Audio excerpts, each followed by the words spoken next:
دان جنگ میں سورج کی روشنی تیز تھی، ریت کی لپٹیں اٹھ رہی تھیں۔ دشمن کی فوج ہزاروں میں تھی جبکہ مسلمانوں کی تعداد بہت کم، لیکن ہر مسلمان کے دل میں ایک ہی جذبہ تھا، ہم اللہ کے راستے کے سپاہی ہیں۔ دشمن نے جنگ کا آغاز کیا، نیزے چلنے لگے، تلواریں بجنے لگیں اور گھوڑوں کی ٹاپوں سے زمین کانپنے لگی۔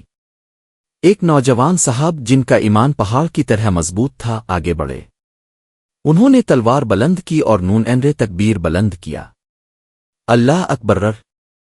ان کے وار کی گونج نے دشمن کے دل دہلا دیے۔ انہوں نے ایک ہی وار میں دشمن کے گھوڑے کو کاٹ ڈالا، دوسرے وار سے ایک سپاہی کو 2 حصوں میں چیر ڈالا۔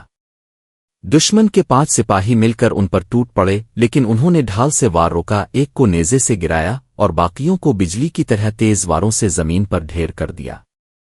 ان کی بہادری دیکھ کر باقی مسلمان بھی آگے بڑھے اور پورا میدان او اللہ اکبر کی صدا سے گونج اٹھا۔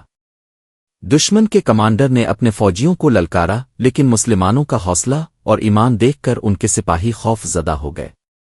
دشمن کے تیرندازوں نے بارش کی طرح تیر برسائے، لیکن صاحب نے اپنی ڈھال آگے کی اور تلوار کے ساتھ گھومتے ہوئے کئی دشمنوں کو مار گرایا۔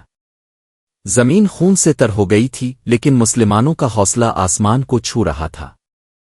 ایک لمحہ ایسا آیا کہ دشمن کا لشکر پیچھے ہٹنے لگا، ان کے قدم لڑکھڑانے لگے، ان کے چہرے زرد پڑ گئے۔ کمانڈر نے چیخ کر کہا، یہ لوگ تلوار سے نہیں، ایمان کی آگ سے لڑ رہے ہیں۔ آخرکار دشمن میدان چھوڑ کر بھاگ کھڑا ہوا۔